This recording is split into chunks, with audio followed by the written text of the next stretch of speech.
پاکستان اور اردن کے درمیان فوجی تعاون بڑھانے پر اتفاق۔ فیلڈ مارشل سید عاصم منیر سے اردن کی مسلح افواج کے سربراہ کی ملاقات۔ دو طرفہ دفاعی تعاون پر تفصیلی تبادلہ خیال کیا گیا۔ باہمی دلچسپی کی امور علاقائی سیکیورٹی صورتحال پر گفتگو۔ سیکیورٹی چیلنجز سے نمٹنے کے لیے مشترکہ تعاون پر اتفاق کیا۔ پاک امارات تعلقات نئی بلندیوں پر۔ متحدہ عرب امارات کے صدر شیخ محمد بن زید ال نہیان آج اسلام آباد پہنچیں گے۔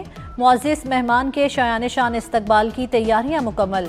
اعلیٰ سطح کا وفد بھی متحدہ عرب امارات کے صدر کے ہمراہ ہوگا۔ محمد بن زید ال نہیان کی وزیر اعظم اور اعلیٰ حکام سے ملاقاتیں ہوں گی۔ دورے کے دوران دونوں ممالک میں معاشی تجارتی شعبے میں معاہدے ہوں گے۔ اسلام آباد کی وفاقی اداروں میں آج چھٹی ہوگی۔ ٹرمپ کی خارجہ پالیسی میں پاکستان ونر بھارت لوزر قرار۔ ٹرمپ کی فیلڈ مارشل سید عاصم منیر سے ذاتی رغبت پیش رفت میں اہم عنصر رہا۔ دنیا کا معتبر ترین جریدہ فارن پالیسی بھی پاکستان کی خارجہ پالیسی کا معترف۔ جریدے فارن پالیسی کے مطابق ٹرمپ کے دوسرے دور میں پاکستان نے واشنگٹن میں اسٹریٹجک کم بیک کیا۔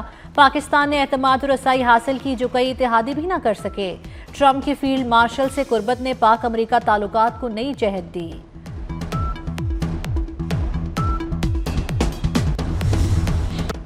پاکستان کی فوجی کامیابیاں عالمی دفاعی ماہرین کی توجہ کا مرکز بن گئی۔ امریکی میگزین نے پاکستان کو عالمی توجہ کا مرکز قرار دے دیا۔ سال 2025 پاکستان کے لیے اسٹریٹجک واپسی اور عسکری اعتماد کا سال ثابت ہوا۔ فیلڈ مارشل سید عاصم منیر کا پیغام انتہا پسندی کے خلاف اہم سنگ میل ہے۔ امریکی میگزین کے مطابق عسکری قیادت کے واضح ویژن نے ریاست رٹ کو مضبوط کیا۔ پاک بھارت جنگ کے بعد بھارت کے واشنگٹن سے تعلقات پر دباؤ آیا۔ دی ڈپلومیٹ کے مطابق پاکستان کی بہترین حکمت عملی نے طالبان حکومت پر دباؤ بڑھایا۔ پاکستان میں اقلیتوں کو مکمل مذہبی آزادی ہے۔ اقلیتوں سے زیادتی پر قانون حرکت میں آئے گا۔ وزیر اعظم کی اقلیتی برادری کو یقین دہانی۔ شہباز شریف کا اسلام آباد میں کرسمس کی تقریب سے خطاب۔ کہا یہ ملک ہم سب کا سانجھا ہے۔ یہاں سب کے حقوق برابر ہیں۔ کسی کو مذہب کے نام پر منمانی نہیں کرنے دیں گے۔ مئی میں دشمن کے چھکے چھڑائے۔ شاہینوں نے بھارت کے 7 جہاز گرائے تھے۔ تب قوم کو ایئر کوموڈور سیسل یاد آئے۔ فیلڈ مارشل سید عاصم منیر کی راولپنڈی کے کرائسٹ چرچ میں کرسمس تقریب میں شرکت۔ مسیحی برادری کو کرسمس کی مبارکباد دی۔ نیک تمناؤں کا اظہار کیا۔ فیلڈ مارشل نے قائد اعظم محمد علی جناح کو بھی خراج عقیدت پیش کیا۔ بانی پاکستان کے مساوات، آزادی اور مذہبی ہم آہنگی کے ویژن کو اجاگر کیا۔ فیلڈ مارشل کا بین المذاہب ہم آہنگی، باہمی احترام اور اتحاد کی اہمیت پر زور۔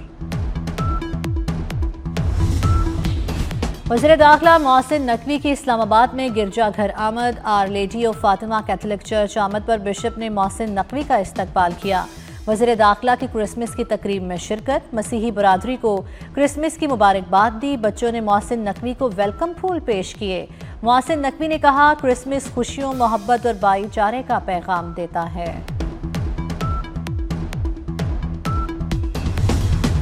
اقلیتیں ہمارے سر کا تاج ہیں۔ اقلیتوں کے حقوق پر ڈاکہ نہیں ڈالنے دیں گے۔ اقلیتوں کو نقصان پہنچانے والوں سے نمٹیں گے۔ وزیر اعلیٰ پنجاب مریم نواز کا لاہور میں کرسمس تقریب سے خطاب۔ کہا کوئی اکثریت اقلیت نہیں، سب پاکستانی ہیں۔ مریم نواز نے کرسمس کیک کاٹا، مائنورٹی کارڈ بھی تقسیم کیے۔ قائد اعظم محمد علی جناح کو قوم کا سلام۔ بابائے قوم کا 149واں یوم پیدائش عقیدت و احترام سے منایا گیا۔ مزار قائد پر قائد کے شایان شان سلامی، گارڈز کی تبدیلی کی پروقار تقریب۔ پاک فوج کے کیڈٹس نے گارڈز کے فرائض سنبھال لیے۔ زیارت میں قائد اعظم ریزیڈنسی میں بھی پرچم کشائی کی تقریب۔ کراچی، لاہور، اسلام آباد سمیت شہر شہر تقریبات۔ بانی پاکستان کی خدمات کو خراج عقیدت پیش کیا گیا۔ ہماری فوج ہے تو ہم ہیں۔ پاکستانی فوج مضبوط ترین فوج ہے اور دنیا اس کی معترف ہے۔ وفاقی وزیر رانا تنویر حسین کا کرسمس کی تقریب سے خطاب۔ کہا پاکستان میں مسیحی برادری کو مکمل آزادی حاصل ہے۔ بھارت میں اقلیتوں پر پابندیاں ہیں اور ظلم و ستم کیا جا رہا ہے۔ رانا تنویر حسین کی مسیحی برادری کو مبارکباد۔ کرسمس اور یوم قائد کا کیک کاٹا۔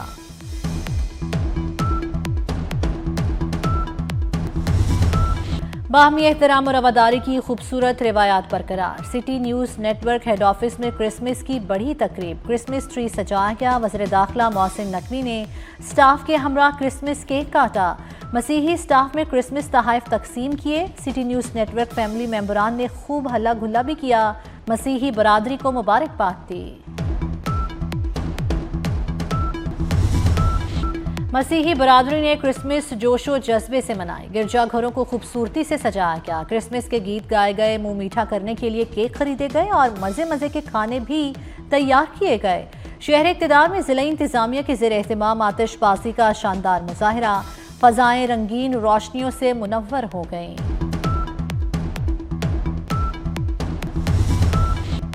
پاکستان اور دنیا بھر میں کرسمس عزت و احترام اور جوش و خروش سے منایا گیا۔ بھارت اور اسرائیل مسیحی دشمنی میں آگے نکل گئے، خوشیاں مناتے مسیحی ہندو انتہا پسندوں اور صہیونیوں کو ایک آنکھ نہ بھائے، مسیحیوں کو تشدد کا نشانہ بنایا گیا، گرجا گھروں میں توڑ پھوڑ، حضرت عیسیٰ اور حضرت مریم کی توہین کی گئی۔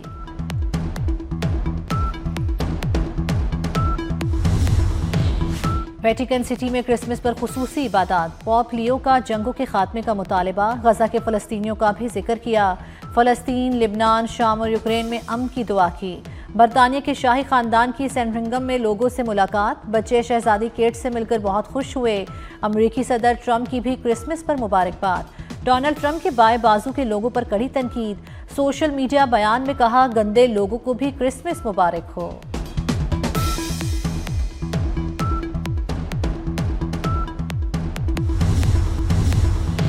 مودی کے بھارت میں اقلیتیں غیر محفوظ، مسیحی برادری کی کرسمس کی خوشیاں پیچھے پڑ گئیں۔ مختلف شہروں میں ہندو انتہا پسندوں کا کرسمس تقریبات پر دھاوا، دائیں بازو کے گروہوں کے گرجا گھروں، کرسمس تقریبات پر حملے، سینتا کلاس تباہ کر دیے، آرائشی چیزیں بیچنے والے دکانداروں کو بھی ہراساں کیا۔ ریاست چھتیس گڑھ میں زبردستی دکانیں بند کرا دی گئیں۔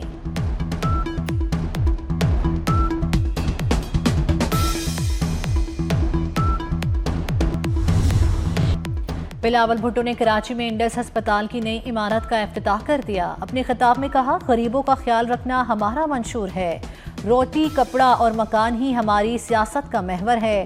سندھ حکومت عوام کی صحت کی سہولت کے لیے کام کر رہی ہے، کوشش کر رہے ہیں علاج کی سہولتیں مفت دیں۔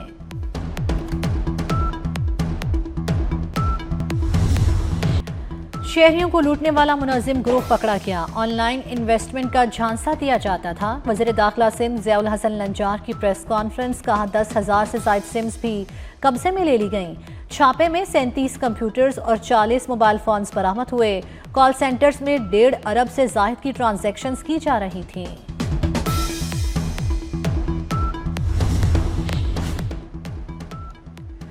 طاقتور مزید طاقتور ہو رہے ہیں، ہم پر وڈیروں اور سرمایہ کاروں کا کنسورشیم مسلط ہے، سیاست دان جمہوریت کو قتل کر رہے ہیں۔ امیر جماعت اسلامی حافظ نعیم الرحمان کا کراچی میں تربیتی اجتماع سے خطاب، کہا نظام بدلنے کے لیے طویل جدوجہد ناگزیر ہے۔ پاکستان اور ایشیائی ترقیاتی بینک کے درمیان $73 کروڑ کے 2 اہم منصوبوں پر دستخط، $33 کروڑ سیکنڈ پاور ٹرانسمیشن اور $40 کروڑ سرکاری ملکیتی اداروں کی ٹرانسفارمیشن پروگرام پر خرچ ہوں گے۔ پن بجلی کے منصوبوں سے 2300 میگا واٹ بجلی کی قابل اعتماد ترسیل ممکن بنائی جائے گی۔ پی آئی اے کی نجکاری کامیاب نجکاری ادارے کو باوقار بنائے گی۔ پاکستان خوشحال ہوگا تو ہماری نسلیں خوشحال ہوں گی۔ سابق وفاقی وزیر گوہر اعجاز کہتے ہیں دبئی ریل اسٹیٹ میں پاکستانیوں کے سرمایہ کاری $100 ارب سے تجاوز کر گئی، سرمایہ کار اپنا سرمایہ پاکستان میں لگائیں۔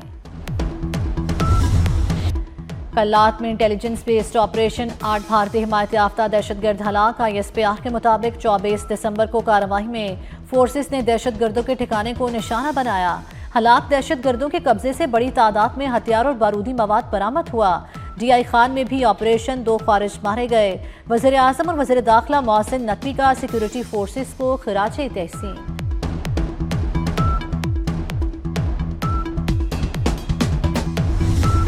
افغانستان سے پاکستان میں مسلسل حملے ہو رہے ہیں۔ افغانستان میں $7 ارب کے امریکی ہتھیار ہیں، M4 M16 رائفلیں، night vision sites جیسے ہتھیار شامل۔